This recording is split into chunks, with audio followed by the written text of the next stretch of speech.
오늘은 이 지금 참 자료 빼놨는 거 목사님 드리세요. 나 있어요.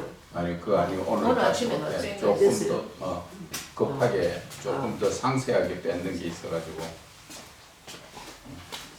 그거 드리는데 네.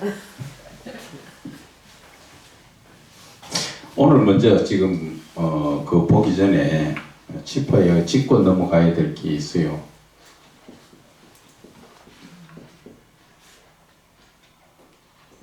신앙에 우리가 본질을 알아야 돼요. 신앙의 본질을 알아야 되는데 우리는 신앙의 본질을 알기보다는 뭐를 많이 알려고 합니까? 성경을 많이 알려고 하죠.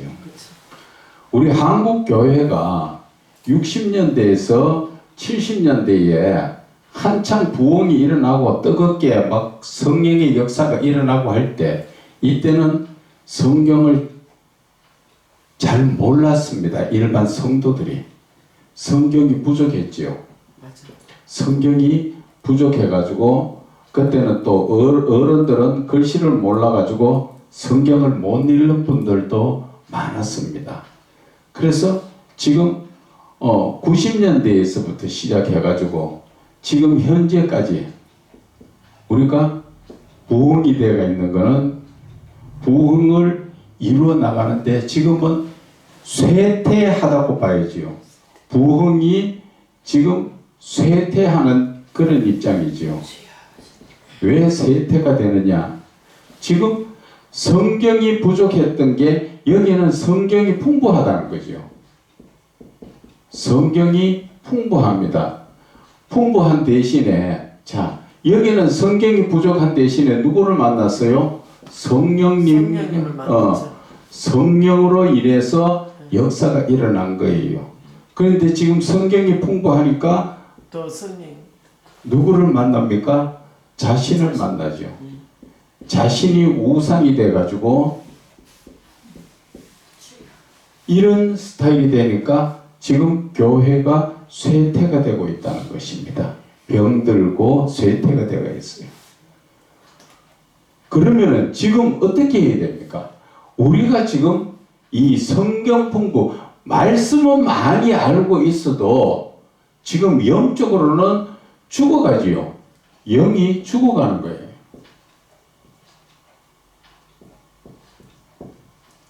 영이 죽어가고 있어요, 지금. 그런데 성경이 부족할 때는 성령으로 인해서 영이 살았죠.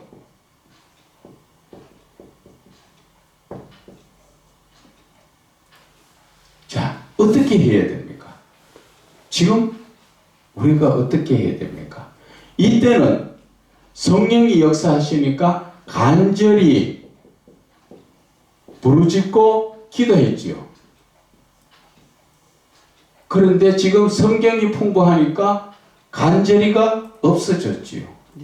기도도 부족하지요. 그래서 우리가 이 성경 많이 아는 것도 중요하지만 이 신앙의 본질을 알아야 된다는 거죠. 신앙의 본질. 그렇지 않고는 지금 성경이 풍부해서 많이 알다 보니까 지식적인 신앙의 머리만 커져가 있는 거예요. 머리만. 그래서 이야기하면 나도 알아. 나도 알아. 알기는 알되 영적인 것은 전혀 없지요. 그래서 우리가 지금 현재 이 상태에서 성령의 역사로 인해서 영이 살아나야 돼요. 아멘. 영이 살아나야 돼요. 성경만 지금 많이 알고 여기저기 배우러 다니면 뭐 합니까? 솔직한 얘기로. 지금 어떤 목사님은 몇 년째 매달 돈 들여가지고 성경 배워가지고 그거 가지고 지금 주일날 한 번 써먹는 것밖에 더 해요? 그분 말고도 지금 또 다른 분들도 지금 보면은 그래요. 어제도 어떤 분 설교를 하는데 주제가 어디 말씀이냐 하면은 로마서 12장 1절에서 3절 말씀이에요. 그래서 기대를 했어요. 어떻게 준비를 했나? 그런데 본문 읽기만 읽고 말씀은 다른 말씀이에요. 이 본문하고는 전혀 한마디도 터치가 없었어요. 지금 이런 상태라는 거예요. 그래서 듣기 좋은 말만 빼내가지고 이것도 설교하려고 하면 하루 정도로 종이에다가 썼다 뺏겠다 해갖고 들고 나와가 종이 보고 읽는 거예요. 그런 설교예요. 거기에 영이 살아있습니까? 그래서 우리가 지금 하는 건 뭐예요? 이렇게 하는 게 아니라 이 말씀을 들고 왜? 그리고 묵상이 들어가야 되죠. 이렇게 왜가 들어가고 묵상이 들어가면 이 말씀이 저절로 열려진다고. 누가 열어준다고? 성령께서. 성령께서 열어주는 것을 하라고 그만큼 가르치는데 이거를 안 하고 엉뚱한 짓으로 내 생각대로 어떤 사람 설교하니까 야 그 말 한마디 그거 참 되게 은혜스럽다 하니까 그런 거 삭삭 매일 가면은 그 사람을 어디 가면은 종이 들고 볼펜 들고 다른 사람 설교 그거 적어요. 좋은 것만 빼요. 그렇게 해서 그게 남한테 영이 살려지는 부분이 됩니까? 아니에요. 성령의 역사가 있어야 돼. 성령의 역사. 그래야 영이 살아나고 내 영도 살고 네 영도 살고 영이 서로가 살아난다고. 그래서 우리가 필요한 게 뭐냐? 결국 신앙의 본질이라는 거예요. 신앙의 본질이 지금 우리가 한번 봅시다. 간단하게 신앙의 본질이 지금 정리가 되어 있는 게 11가지인데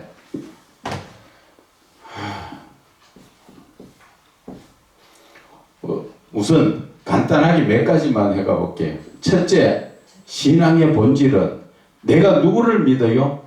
하나님 믿죠. 그러면 하나님이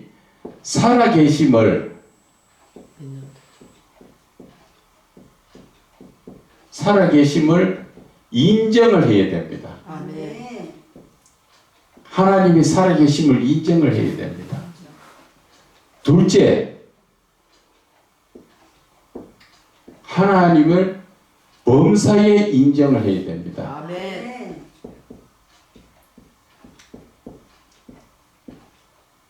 자, 셋째, 하나님을 만나야 됩니다. 넷째, 하나님과 살아계신 하나님과 교제를 영적 교제를 나누어야 됩니다.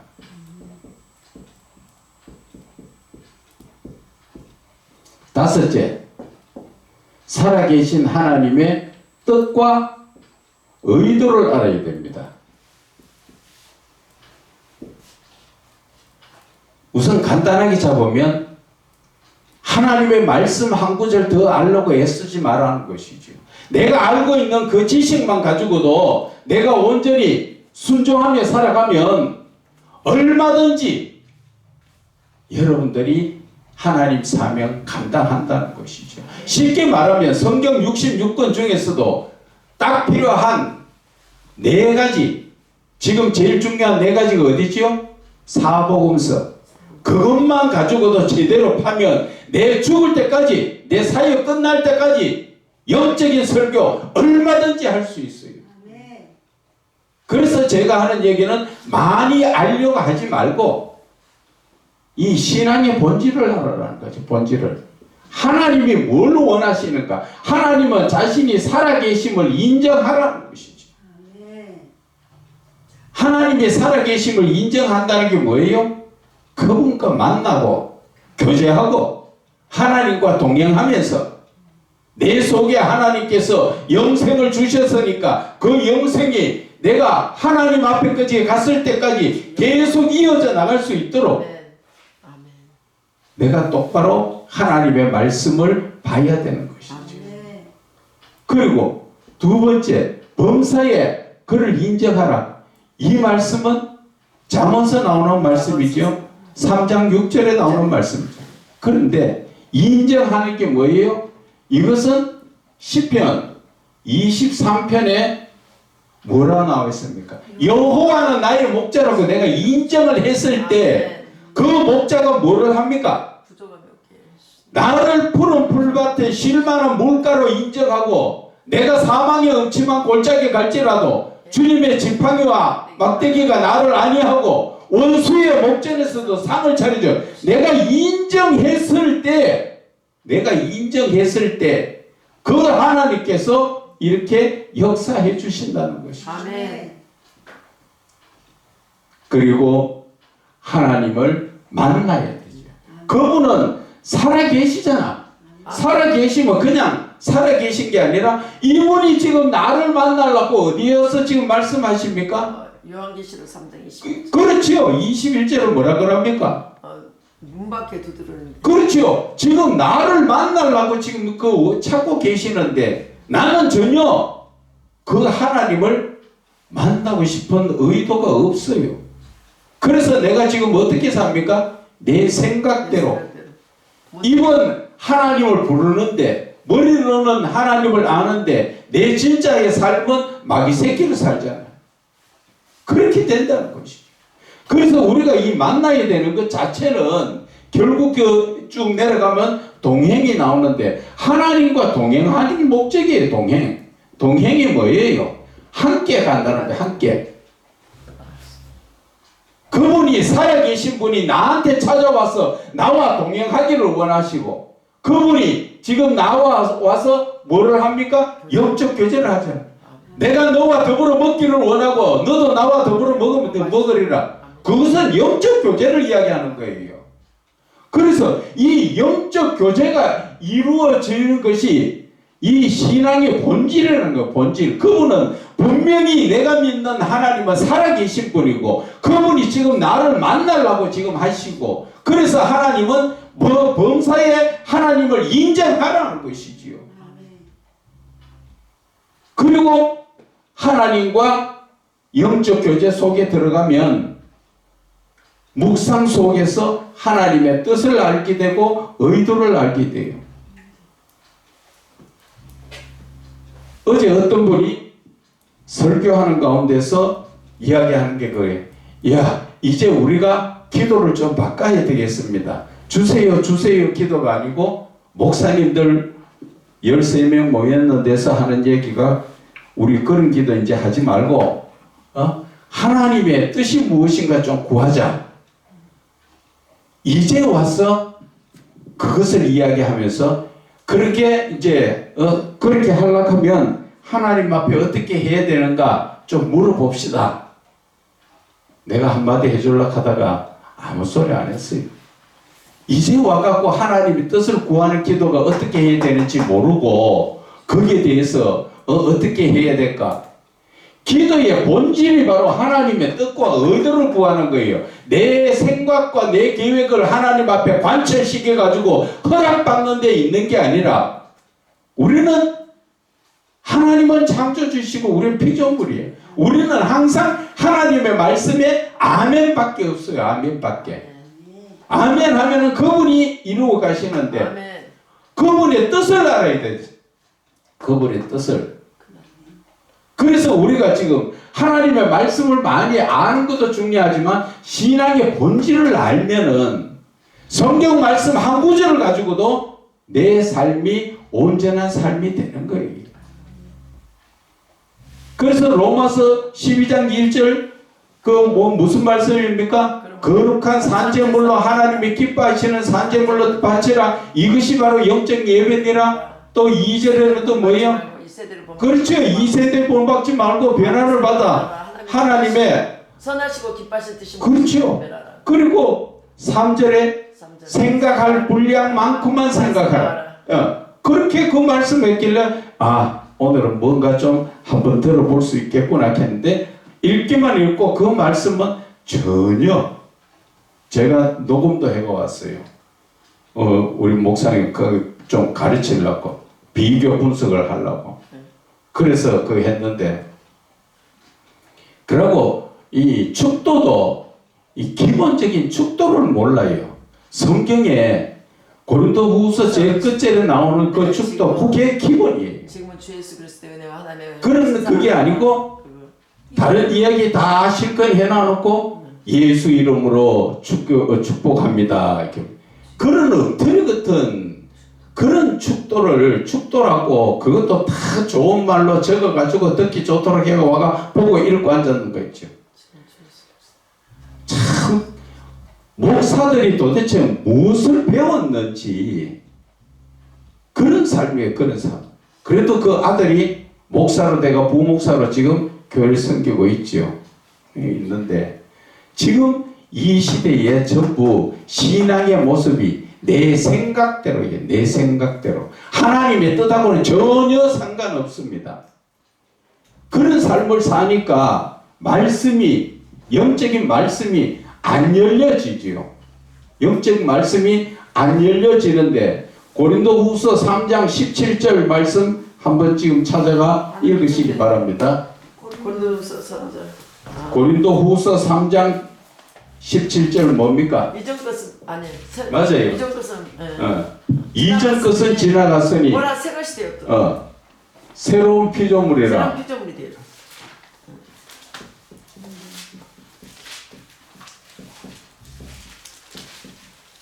자, 이 새로운 피조물이 뭡니까? 고린도후서 3장 17절 아니에요? 아니에요. 고린도서 5장. 아, 자, 고린도후서 5장. 5장 17절 내가 맞아요. 외우고 있거든. 5장 17절. 그런데 새로운 피조물이라는 게 어떤 것을 말하는 거예요? 내가 새롭게 새로 예수님 태어났다는 새롭게 영적으로 예수님 새롭게 영적으로. 새로 태어났다. 예수님 맞아요. 사람으로서.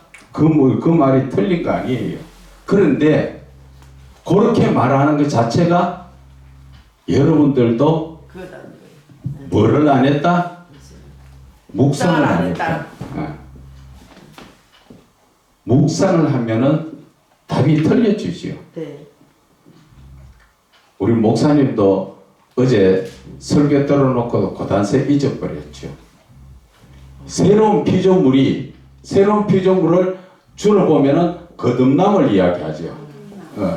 거듭남을 이야기하고 이것이 바로 거듭난 것을 거룩을 이야기하죠. 네. 그런데 여기까지는 일반 목사님들이 다 알고 하는 거예요. 네. 그런데 이 말씀을 묵상을 해보면은 새로운 피조물이란 자체가 하나님께서는 하나님의 형상이에요. 우리가 지금 하나님의 형상을 어디에서부터 받았습니까? 창세기 1장 26절 27절에서 나오지요. 네. 형상. 나의 우리의 형상대로 우리 형상대로 사람을 지어드리라. 네. 그죠? 그러면은 우리의 형상, 하나님은 눈에 안 보이죠? 네. 눈에 안 보이는 하나님의 이 형상 자체가 하나님이지요. 하나님. 예. 고린도서. 형상 자체가 하나님입니다. 하나님인데 여기에서 형상이라는 자체는 외모를 이야기하는 것이 아니라 하나님의 내면적 성품이지요. 거룩성. 내면적 성품입니다. 이 성품을 하나님께서 우리에게 주셨죠. 그러면 사람도 신적 성품을 가지고 있지요. 네. 그죠? 사람도 신적 성품을 가지고 있습니다. 이 신적 성품 가지고 있는 성품이 뭡니까? 거룩성. 그게 대표적으로 거룩성이지요. 또 사랑. 사랑. 그리고 하나님 주신 지혜, 뭐 등등 많습니다. 이것을 어디에서 우리가 확인할 수 있습니까?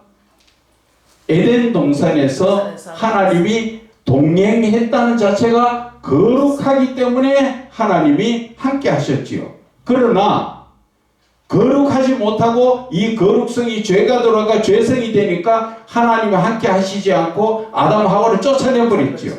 거기서 잃어버렸죠. 그리고 하나님의 신적 성품의 아가페적 사랑은 어떤 사랑입니까? 에로스. 사랑으로 바뀌었지.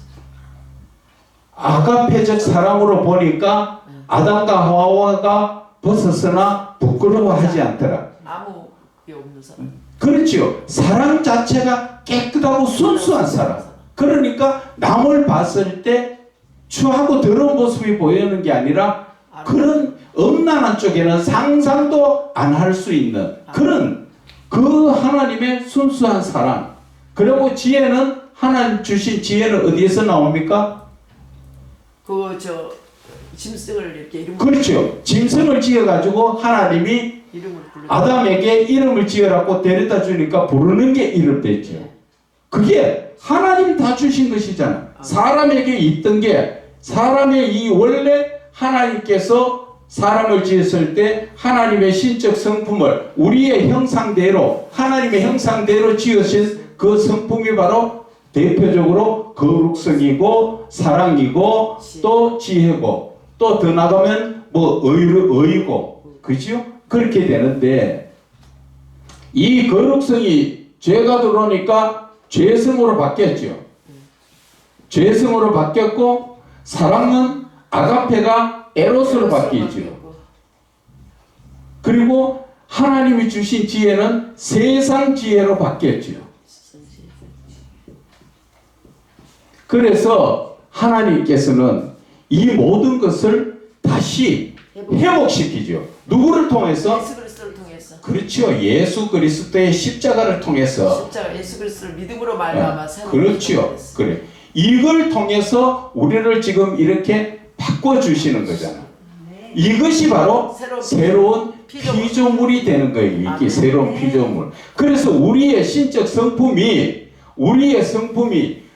다시 죄성에서 거룩성이 되고 에로스에서 아가페가 되고 세상 지혜가 하나님 주신 지혜로 바뀌는 거죠. 이렇게 해서 내 속에 근본적으로 말하면은 내 속이 바뀌는 거예요. 내 속이 내 신적 성품이 그것이 바뀌어지는 게 그게 영적으로 말하는 새로운 피조물이에요. 우리가 일반적으로 교회에서 말하고 설교할 때 말하는 이 거듭나고 거룩한 것은 껍데기만 이야기하는 것과 마찬가지예요. 지금. 그래서 우리가 이런 것들을 기본적으로 알아야 뭐를 하도 할 거 아니에요. 그런데 이걸 하기 위해서 뭘 필요하다 그랬죠? 이걸 하기 위해서 새로운 피조물이 되기 위해서는 묵상을 하라 그랬죠. 묵상. 요즘 또 묵상도 잊어버리고 잘 안 하죠. 말씀 붙들고 묵상 잘 안 하죠. 저도 묵상을 안 하면 요 끝까지밖에 모릅니다. 저도 마찬가지입니다. 그런데 하나님 앞에 묵상을 하면은 하나님이 이것을 열어주시지요. 이게 하나님의 형상을 회복하는 게 어디에서 나옵니까? 갈라디아서 4장 19절에 나오지요. 너희 속에 그리스도의 형상이 이루기까지 해산하는 수고를 사도 바울이 다시 하겠다는 거지요. 우리 마음속에 그리스도의 형상이라는 게 내 마음속에 예수의 모습이 있으라는 겁니까? 그 성품을 이야기하는 거죠. 우리가 지금까지 이렇게 신적 성품이 잘못된 이 세상 걸로 바뀌어졌는 것을 다시 회복하기까지 사도 바울이 해산하는 수고를 이루게 가면서도 우리를 바로 세우려고 애를 쓰는. 질문 하나. 예. 여기에 새로운 피조물이라는 말씀 앞에 이전 것은 지나갔으니 새로운 그렇죠. 피조물이라 했잖아요. 그러니까 이전에 내가 예수 믿지 않았던 모든 육신적인 거 더러운 거 예? 이것들이 다 지나가고 이제 나는 예수 그리스도로 말미암아 다시 새롭게 그 말씀이 맞는데 네. 그 말씀 속에 이것이 다 들어가죠. 그러니까 십자가에 내가 그전에는 거룩하고 사랑하고 지혜로서 이래 살았는데 그리고 나서 내가 하나님을 떠나서 죄성으로 바뀌어버렸죠. 그래서 지나간 이것은 다 지나간 것이고 새로운 피조물. 그러니까 그걸 짧게 이제 내가 이게 생각을 해서 그렇죠. 안에 다 들어가 있어요. 예. 그리고 여기에서 한 가지 더 말씀을 드려야 되는 것이 새로운 피조물이라는 자체가 지금 여기에서 보면은 하나님의 우리 창세기 그 6장 3절에 나오는 게 무슨 말씀이지요? 저 사람의 딸들이 하나님의 아들 아들들이 사람의 딸을 하나님의 네. 아들 네, 거기서 떠났다. 사람의 딸 그죠? 사람의 딸이라는 것은 죄인을 이야기하는 것이고 죄를 이야기하고 하나님의 아들은 거룩을 이야기하는 것이죠. 거룩성을 말하는 것이죠. 그래서 이 거룩성이 죄하고 하나가 섞여지니까 뭐가 나옵니까? 죄가 나오죠.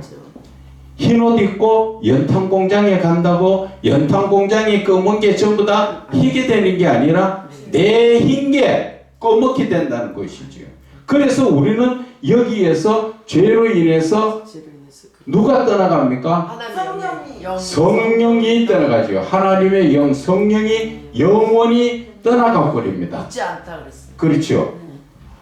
거기에서 떠나간다고 분명히 나와 있지요. 그런데 이 지금 하나님의 아들들의 이 권세, 우리가 거룩할 때 하나님의 아들의 권세를 받지요. 그러면 이 사람이 죄에 이 살 때는 누구의 권세를 받습니까? 사단의 권이죠. 그러면 우리가 누구의 아들이래요? 하나님의 아들이 되어야 돼. 하나님의 아들이 되어야 되는데 사탄의 아들이 되어가 있으니까 이제는 예수를 믿음으로 말미암아 하나님의 아들로 가니까 이전 것은 지나갔으니, 그렇죠. 이전 것은 너희가 사단 밑에 살던 거 이제 다 지나갔으니까 이제 하나님의 아들의 권세를 받는다. 어디에 나옵니까? 요한복음 1장 12절에 하나님의 자녀되는 권세 받았다. 영접하는 자 그 이름을 그런데 거기에다 또 확인을 또 시켜주지요. 혈통이라 육전 로마서 8장 14절에 하나님의 영으로 인도함 받는 자가 하나님의 아들이라.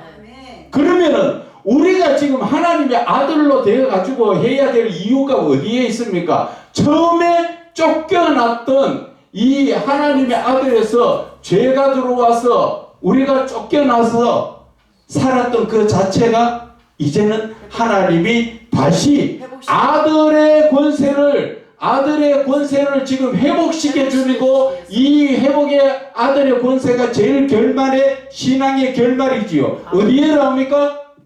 계시록 21장 7절에 이기는 자는, 그렇죠. 이기는 자는 내가 너의 하나님이 되고 너는 내 아들이 되리라. 바로 이것이 바로 우리의 믿음의 종착지지요. 하나님께서 주신 이 믿음의 종착이 바로 이거라는 것이죠. 이제 설교 한 페이지가 나옵니다. 설교 한 페이지만 나온 게 아니라 이거는 뭐 얼마든지 나옵니다. 그래서 아까 그 잠깐 한마디 이 새로운 피조물에 대한 묵상만 제대로 해도 이게 지금 일반적으로 목사님들이 생각했던 이런 부분이 전혀 없잖아요. 그죠? 새로운 피조물 거듭나, 그죠?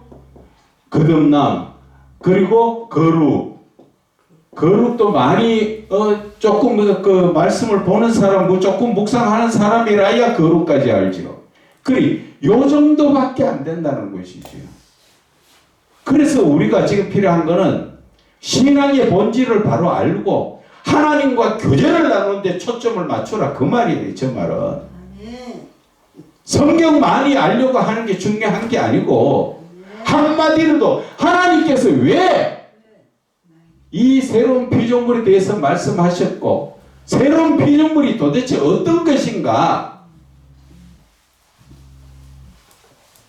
다른 목사님들 보듯이 그냥 뭐 거듭나고 거룩한 거 그런 정도만 볼 것 같으면 수준이 초등학교 수준.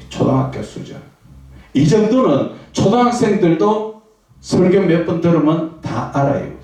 그러면 목사나 초등학교 학생이나 수준이 같아져 버려요. 그래서 조금 어려운 말을 하면은 못 알아들어요. 지금 어떤 분이 여기에 지금 뭐 안 오는 게 바로 그런 거예요. 해도 잘 이해가 안 되고 못 알아들어요. 목사가. 그분들은 어떻게 해야 합니까? 이런 식으로 여기에 맞춰가 설교를 해야 된다니까. 강의를 하고 뭐를 하더라도. 그리 완전히 하나님께서 택한 자의 그 자체의 기름 부음과 그냥 일반적으로 목회자 한다고 목회를 한다고 하나님이 그냥 불러가 쓰시는 그런 사람들하고 차원이 다르다는 것이지요. 비록 하나님의 공부는 안 했어도 누구 말 따나 엘리사가 하는 것은 영적인 부분이잖아요. 그래요, 안 그래요? 맞습니다. 그런데 그 당시에도 신학 공부한 사람들이 있어요, 없어요? 있었어요. 선지동산에 선지자의 제자들이 많이 있었지요. 선지생. 그것이 바로 요즘으로 말하면 신학교, 지금 이름 있는 신학교들 거기에 나름대로의 다 똑똑하고 제대로 배운 사람들이 그 많았지만 하나님은 그들 안 택했어요. 그래서 택한 자는 택한 자. 천국 간 사람 따로 있다고 뜻이. 그래서 거기에서 하나님께서는 엘리사가 모세를 들어서 그지요? 그 한 시대를 이끌어가는 영적 지도자를 만드신 거예요. 거기에서도 엘리사를 선택했잖아요. 그래서 여러분들에게 말씀드리고 싶은 거는 여러분도 지금 내가 나를 생각하지 말라는 거죠. 내가 나를 생각하면은 돈 없다, 못 배웠다, 나이가 들었다, 뭐 전부 안 된다 맞아. 하나님 그거 모릅니까? 하나님 다 알고 계셔. 10편 130편에 체질을 하시다. 그 성경은 많이 알고 하잖아.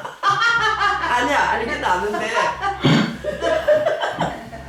그래서 우리가 해야 되는 게 뭐예요? 생각이 하나님과 교제하는데 초점을 맞춰라 그 말입니다. 네. 저는 며칠 전부터 지금 계속 기도하는 게 그거예요. 하나님 제발 저는 못하겠으니까 하나님 좀 해주세요. 하나님이 만나고 하나님께서 교제를 해주셔야 되지. 내가 무슨 재주로 사람이 영적인 것을 어떻게 그것을 갖다 이끌어 나가세요. 하나님이 하세요. 저는 오늘 새벽에도 그 기도했어요. 하나님 여기 오시는 분들 하나님이 직접 만져주시고 하나님이 하세요. 저는 종이고 입만 뻥긋뻥긋 그냥 꼭두가시처럼 나는 할 거 그거밖에 없습니다. 그래서 물 주고 심는 거는 아무것도 아닌데 잘하는 것은 하나님이에요. 그게 다 안다니까. 디모데우스. 그런데 그 아는 말씀 가지고 영적으로 들어가니까 얼마나 놀라운 역사가 누구에게 일어나요? 사도 바울. 그렇게 많은 학문들 가지고 다 버렸어. 다 버렸지만 셀물로. 영적인 부분을 붙들고 있을 때 그거는 기본적으로 다 들어가는 거예요. 그만큼 내가 공부해놨던 게 영 없어지는 게 아니에요. 영적인 그래서 그분이 나중된 만삭되지 못하고 태어난 그러한 사도지요. 그렇지만 사도가 성경이 13권이나 쓰잖아. 서신서 13권이 성경이 다 됐잖아. 그런데 하나님께서 택하신 주의 종들은 몇 권 썼습니까? 한 번도 짧게. 아무것도. 그러니까 그런 부분도 시간 날 때는 주석을 보면서 배워나가면 돼요. 그런 거는 그냥 한번 주석만 보면은 그 대충 쭉 나와 있으니까 줄거리 한 번만 읽어보면 되고 그 다음에 내가 해야 되는 게 뭡니까? 묵상. 나는 교제. 묵상하고 교제하라는 거지. 제발 좀 그거 하자. 바빴습니다. 바쁘다 뭐가 제일 바빠요? 하나님 앞에 가는 게 그게 제일 바빠요. 아니 기도하다 보면 시간이 또 없어요. 그래서 나는 오늘 내가 묵상하라 했는데 다음에 할게요. 다음에 하면 미루는 게 한 몇 번째예요? 아니 기도를 그렇게 또 오늘 해야 되니까 예수님 기도를 또 해야 되니까 한 가지를 또 집중하다 보면 또 그게 참 안 돼. 그래서 제가 말씀을 드리는 것은 이 성경을 제가 많이 알아서 여러분들한테 성경을 가르치는 목적이 아니라 이 말씀을 통해서 여러분들이 하나님을 어떻게 만나야 되는가 그 자체를 말씀드리고 싶어서 성경을 건드린 거예요. 그래서 요한복음 우리가 6장 1절부터 지금 다시 풀어놓는 것을 보겠습니다. 그 후에 예수께서 디베라의 갈릴리 바다 건너편으로 가시매, 디베라는 것은 베세다를 말씀하시는 것이며, 이곳은 예수님의 제자 안드레, 베드로, 빌립의 고향이지요. 그것이 요한복음 1장 44절에 빌립은 안드레와 베드로와 한 동네 베세대 사람이라 그게 나와 있죠. 그래서 성경이 성경을 증언해 주는 것입니다. 자, 6장 2절에 큰 무리가 따르니 이는 병자들에게 행하시는 표적을 보았습니다. 예수님을 따르는 무리들은 예수님께서 전하시는 복음의 말씀을 듣고 믿음으로 따른 게 아니라 뭐를 보고 따릅니까? 예수님께서 행하시는 신기하고 놀라운 표적을 보고 재미로 따라다니는 거죠. 그래서 이렇게 500문도가 따라다니다가 예수님이 십자가에 잡히시고, 또 거기에다가 그 전에 성만찬에 대해서 내 살을 먹고 내 피를 먹고 그런 얘기하고 하니까 전부 다 떠나갔죠. 그래서 280 떠나고 120문도가 남았죠. 380명이 떠나가고, 맞아요. 이렇게 이제는 머리가 띵해 계산이 안 나옵니다. 잘 그렇게 부탁드립니다. 자, 그래서 마가복음 8장 12절에 예수께서 마음으로 속 깊이 탄식하며 이르시되 어찌하여 이 세대가 표적을 구하느냐. 표적을 보고, 그러니까 또 너는 예수님을 시험하여 하늘로부터 오는 표적을 구하고, 어떻게 보면 예수님의 그 말씀을 듣고 내 영혼이 구원받는 쪽에 신경 쓰는 게 아니라 꼭 서커스나 마술하는 사람들 이런 거 보고 참 신기하다고 따라다니는, 그런 거 보려고 따라다니는 사람들하고 같다는 것이죠. 그래서 6장 3절에 예수께서 산에 오르사 제자들과 함께 앉으시니, 4절에 마침 유대인의 명절인 유월절이 가까운지라. 그래서 예수님의 공생애에서 요한복음 2장 13절에 나오는 첫 번째 유월절과 지금은 두 번째 유월절을 맞이하시는 것이지요. 지금 유대인의 명절인 유월절이 가깝다. 이것이 예수님은 두 번째 맞는 유월절이지요. 예수님이 공생애를 시작하시고 두 번째 맞는, 그래서 요한복음 2장 13절에 유대인의 유월절이 가까운지라 예수께서 예루살렘을 올라가셨더니, 이때가 첫 번째 예수님이 공생애 시작 중에 첫 번째 유월절이었고, 이제 6장 4절이 두 번째 유월절이더라. 그래서 5절에 예수께서 눈을 들어 큰 무리가 자기에게로 오는 것을 보시고 빌립에게 이르시되 우리가 어디 가서 떡을 사서 이 사람들을 먹이겠느냐.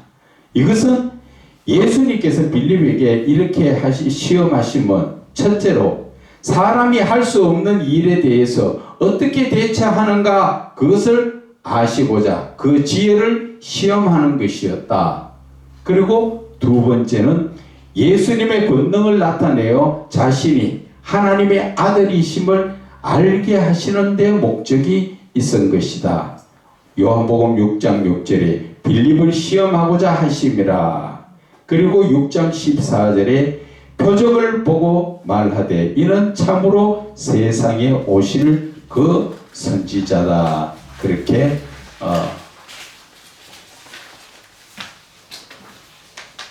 그래서 영적으로 또 보면은 이 많은 사람들이 먹일 수 있는 영의 양식은 생명의 떡이신 몸된 예수 그리스도시며 오직 진리의 신 하나님의 말씀으로만 영의 양식을 채울 수 있는 것이다. 그래서 내가 곧 생명의 떡이니 요한복음 6장 48절 그리고 6장 51절 나는 하늘에서 내려온 살아있는 떡이니 사람이 이 떡을 먹으면 영생하리라. 내가 줄 떡은 곧 세상의 생명을 위한 내 살이다. 그렇게 말씀하셨지요.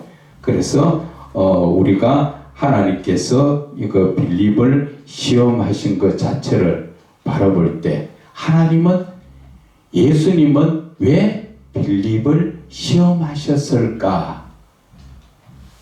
그것을 이 성경에 기록해 놓은 것이 사람이 결국 생각이 어떤 것이냐 하는 것이죠. 여기에서 우리가 한 가지 더 봐야 될 것은 빌립이 생각하는 것은 돈을 조금씩 받아도 부족하지 않습니까? 나오는 게 어떤 부분이었죠? 육신적인 생각이라는 거죠. 왜? 아직 성령이 들어가시지 않으셨기 때문에 생각하는 것이 육신적인 생각이더라 하는 것을 알 수가 있지요. 그래서 그것이 바로 7절의 말씀이죠. 빌립이 대답하되 각 사람으로 조금씩 받게 할지라도 200데나리오의 떡이 부족하리다. 그래서 빌립이 세상적으로는 머리가 좀 비상하게 잘 돌아가는 그런 사람인 것 같아요. 그래서 대충 사람을 몇 명인가 파악을 하고 그리고 그것을 떡을 지금 사서 먹이려니까 이렇게 해도 떡이 부족하지 않겠느냐. 그것이 사람의 지혜로서 계산해 볼 때 도저히 채울 수 없다는 한계를 고백하는 것이지요. 그래서 성령이 없는 육신적 사람의 전형적인 모습으로 앞서 가나 혼원잔치에서 예수님께서 역사하신 포도주 사건을 생각하지 못한 미숙한 믿음이라고 볼 수밖에 없다는 것이죠. 지금 빌립이 이 많은 사람들에게 떡에 대해서 예수님이 말씀하시기 전에 그것이 가나 혼인잔치에서 예수님이 물로 포도주를 만든 걸 받는 사람이지요. 그런데 돌아서서 얼마 안 돼서 지금 이 떡을 어떻게 먹이느냐 하니까 영적인 부분을 생각하지 못하고 육신적으로 대답하는, 그리고 금방 봤던 것도 잊어버리는, 그게 저와 여러분의 모습이라는 거예요. 그렇죠. 바로 그거라는 것이죠. 그래서 요한복음 2장 9절에 연회장은 물로 된 포도주를 맛보고도 어디서 났는지 알지 못하듯이 그 사건을 바로 옆에서 다 받는 제자들이 그것을 잊어버리고 사는 것이죠. 그래서 8절에 제자 중 하나인 곧 시몬 베드로의 형제 안드레가 예수께 여짜오되 여기 한 아이가 있어 보리떡 5개와 물고기 2마리를 가지고 있나이다. 그러나 그것이 이 많은 사람에게 얼마나 되겠습니까?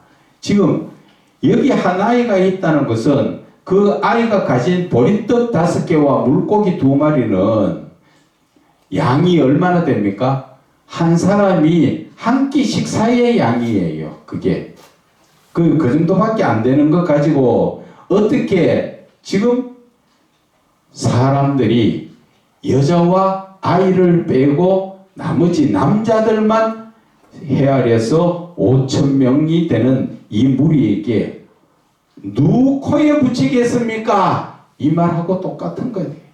도저히 인간의 생각으로서는 할 수 없는 그러한 역사를 지금 이야기를 하고 있는 것이죠.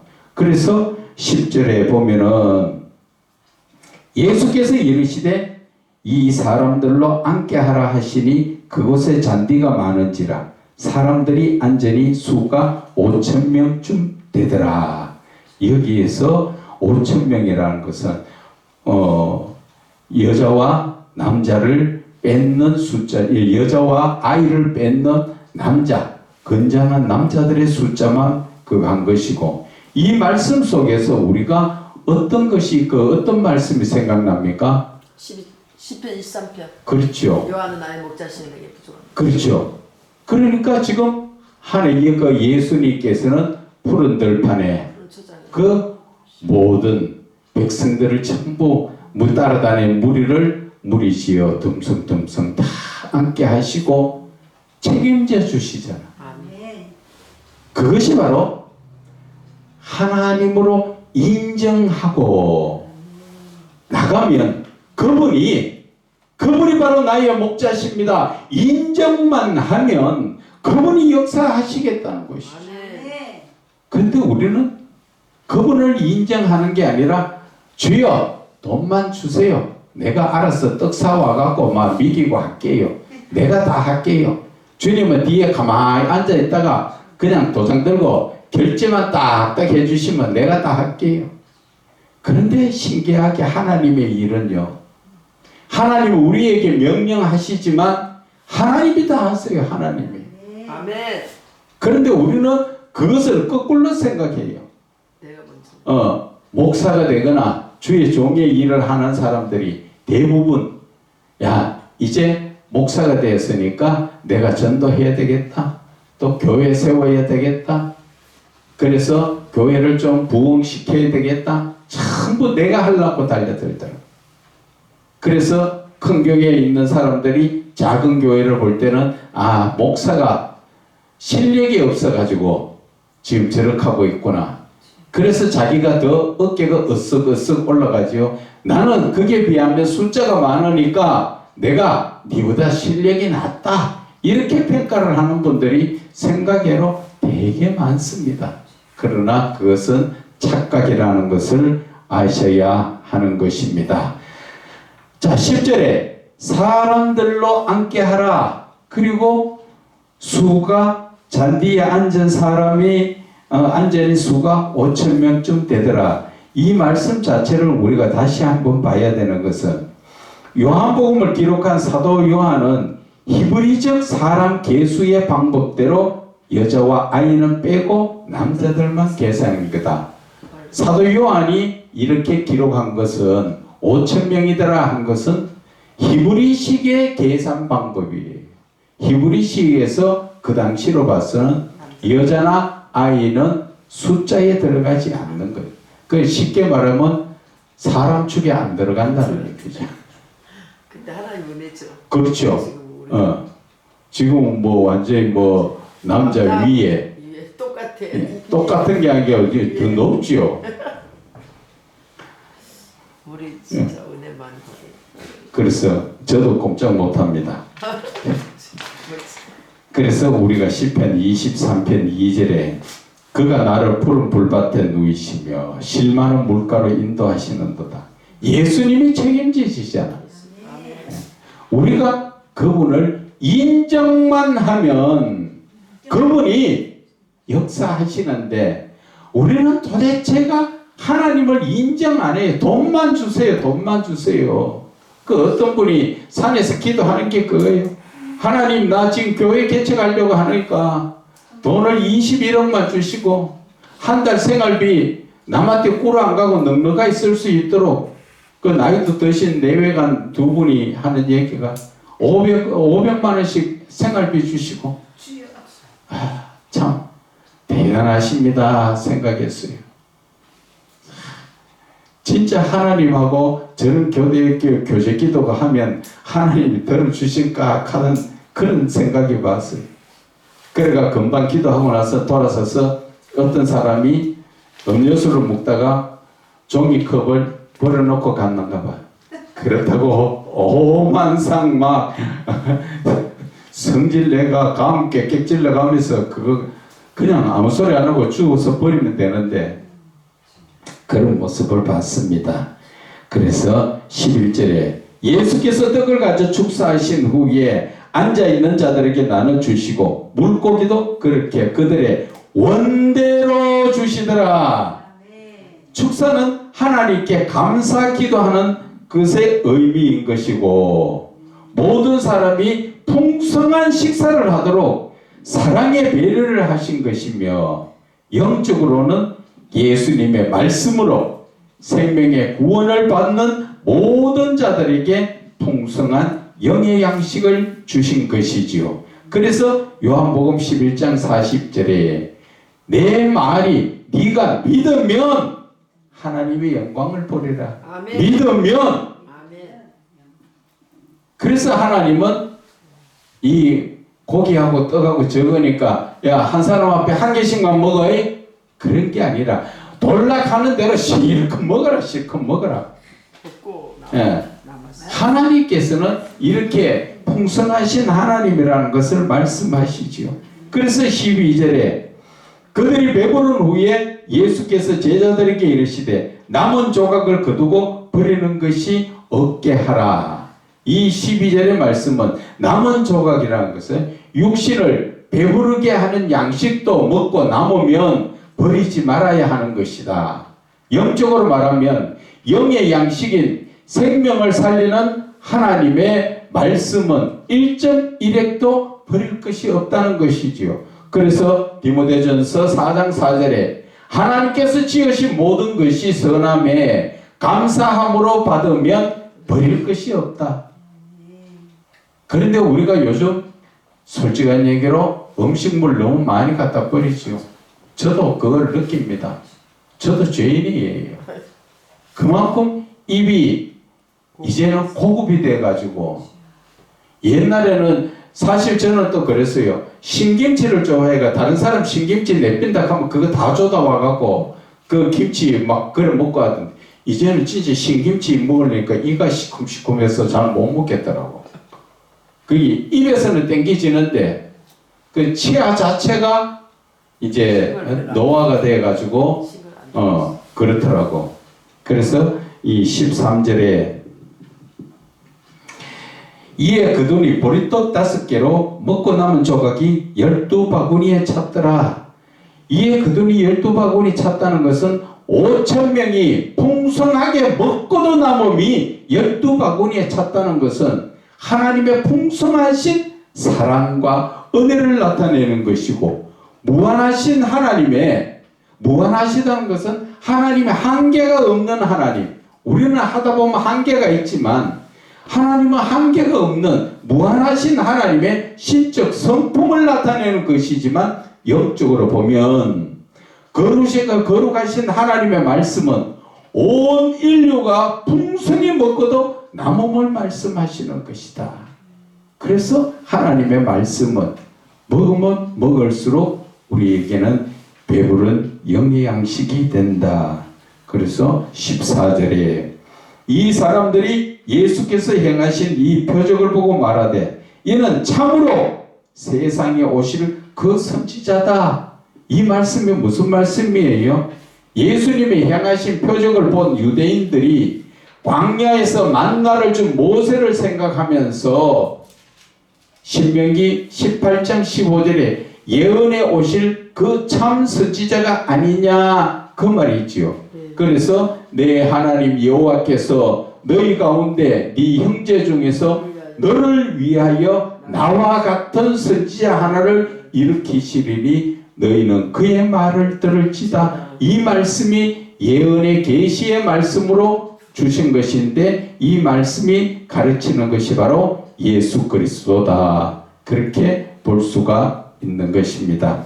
그래서 15절에 그러므로 예수께서 그들이 와서 자기를 억지로 붙들어 임금으로 삼으려는 줄 아시고 다시 혼자 산으로 떠나가시더라.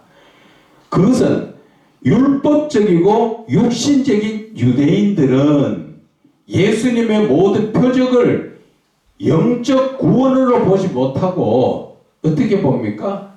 구원하지 못하고 예수님의 권능을 보고 예수님을 왕으로 삼아 지금 현재의 로마에게 귀속되어 있는 그 압제에서 벗어나게 해줄 육신적인 권능자라고 생각하면서 이제 예수님을 왕으로 삼으려는 것을 아시고 예수님은 저들의 육신적 삶의 그 생각의 삶을 피해서 산으로 가신 것이지요.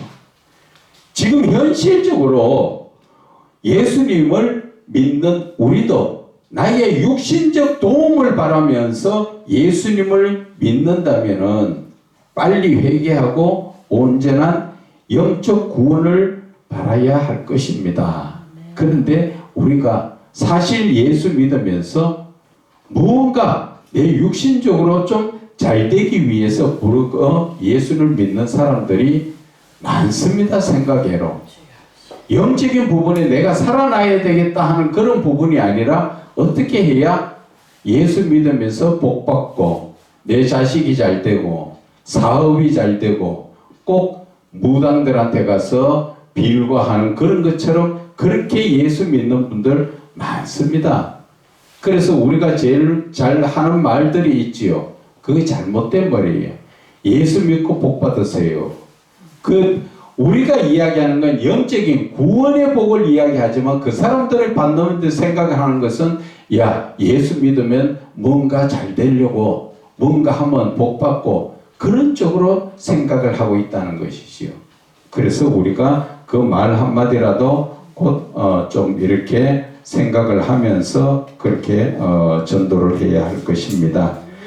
자, 1절에서 15절까지의 말씀을 봤는데 오병이어의 기적의 의미를 바라볼 때 예수님이 행하신 오병이어의 기적은 내가 곧 생명의 떡이로라.